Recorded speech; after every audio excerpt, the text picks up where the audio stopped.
Hello అండి. నేను మీ అర్చన శ్రీనివాస్. ప్రేమ పరీక్ష కథలోకి వెళ్దామా? రిషి మాటలకి ఏం చెప్పాలో అర్థం కాక మౌనంగా ఉంది ప్రేరణ. ఇదిగో సీరియస్గా చెప్తున్నాను విను. ఒక్క 10 నిమిషాలు మాత్రమే మాట్లాడి వెళ్తాను.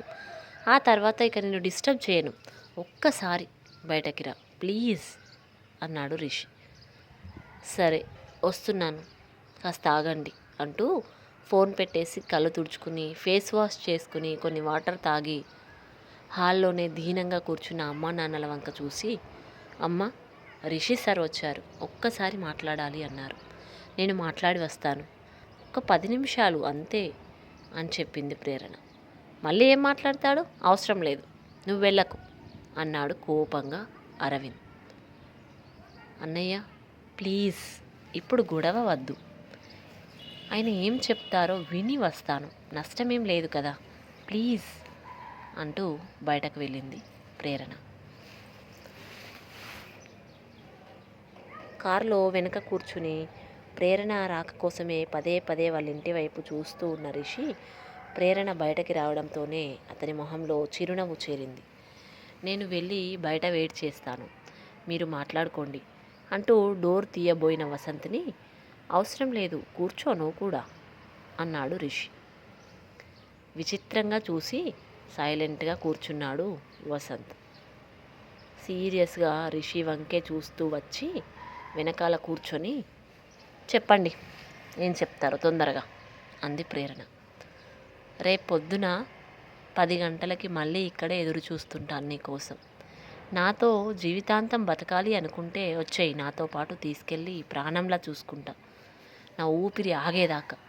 లేదు అంటే ఒక 10 నిమిషాలు చూసి నువ్వు రాలేదంటే ఇక నీకు నాతో బతకడం ఇష్టం లేదనుకుని నా దారిన నేను వెళ్ళిపోతాను. ఇక ఈ జన్మలో మళ్ళీ కనబడను, నీకే కాదు ఎవ్వరికి కనబడను. ఎక్కడికైనా దూరంగా వెళ్ళిపోతా. నేను ఎక్కడున్నానో ఎవ్వరికి తెలియనంత దూరం. చివరికి అదిగో ఆ వసంత్ గాడికి కూడా తెలియదు. నిజం, ప్రామిస్. ఏంటి బెదిరిస్తున్నారా? బెదిరించడం ఏముంది అందులో? నువ్వు నాతో రానప్పుడు నీ జ్ఞాపకాలతో ఇక్కడ బతకలేను నేను నీకు అవసరం లేనప్పుడు నేను ఎక్కడుంటే నీకేం బాధ? అంటే మీరు ఏం చేసినా నేను నోరు మూసుకొని మీ వెనక రావాలి. నా గురించి, నా కుటుంబం గురించి, నా మనసులో ఏముందో మీకేం అక్కర్లేదా? అన్నీ కావాలి నాకు, కేవలం పెళ్ళి తప్ప. కానీ నీకు మాత్రం అదొక్కటే కావాలి, అంతేనా? అవన్నీ కాదు, మీ అసలు సమస్య ఏంటో చెప్పండి, నేను అర్థం చేసుకుని వచ్చేస్తాను మీతో. అంతేగాని నాకు అన్ని కథలు చెప్పకండి, మీరేంటో నాకు తెలుసు. నీకు సమస్య తెలుసుకోవడం ముఖ్యమా, నాతో కలిసి బతకడం ముఖ్యమా?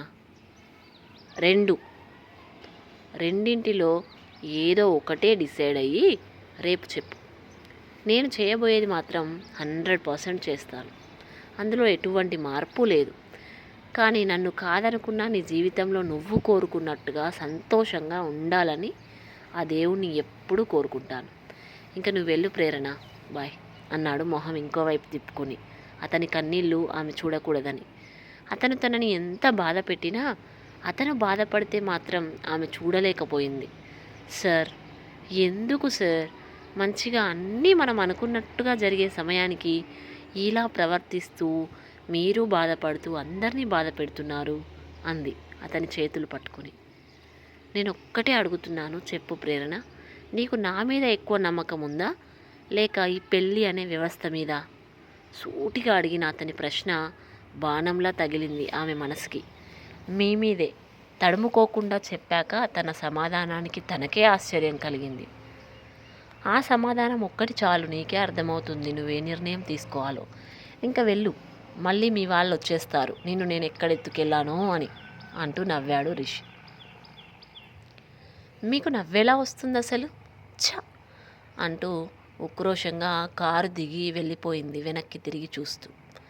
అన్నీ విన్న వసంత్ తల పట్టుకున్నాడు ప్రేరణ వెళ్ళిపోయాక. ఏంట్రా ఇదంతా అన్నాడు వెనక్కి తిరిగి రిషితో.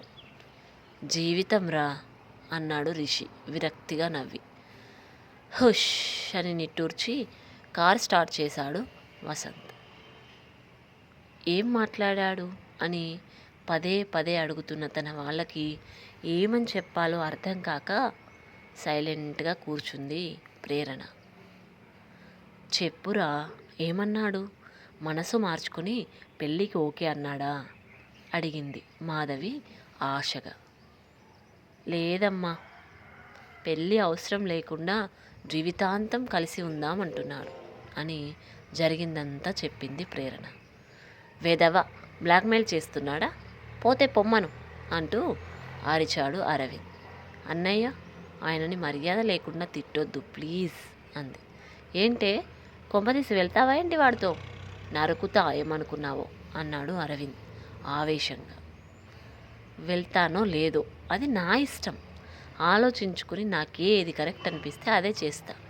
నువ్వేమీ నన్ను బెదిరించక్కర్లేదు అంటూ కోపంగా తన గదిలోకి వెళ్ళిపోయింది ప్రేరణ. కుసుమ ఫోన్ చేసి కాసేపు మాట్లాడింది. ఏంటే ఇలా జరిగింది? అన్నీ మంచివాడే, కానీ ఇలా ఎందుకు ఆపేశాడు? పెళ్ళి వద్దనడం ఏంటి? నాకే చాలా బాధగా ఉంది. ఇంకా నీ పరిస్థితి నేను ఊహించగలను, కానీ ధైర్యంగా ఉండవే అంది. రిషి మళ్ళీ ఇంటికి వచ్చి మాట్లాడిన మాటలన్నీ కుసుమకి చెప్పింది. మరి నువ్వేం డిసైడ్ అయ్యావు? అడిగింది కుసుమ. అర్థం కావట్లేదు, నేనేమీ ఆలోచించలేకపోతున్నా. జాగ్రత్త, ఏ నిర్ణయమైనా నీ భవిష్యత్ గురించి 1కి 10 సార్లు ఆలోచించి తీసుకో అని చెప్పింది కుసుమ. వసంత్ ఫోన్ వెయిటింగ్ వస్తుండడంతో సరే నేను మళ్ళీ చేస్తాను అని కుసుమ కాల్ కట్ చేసింది ప్రేరణ. చెప్పు వసంత్ అంది గంభీరంగా. ఏం చేస్తున్నావు ప్రేరణ అడిగాడు వసంత్. ఏముంది చేయడానికి? విన్నావుగా మీ ఫ్రెండ్ మాటలు.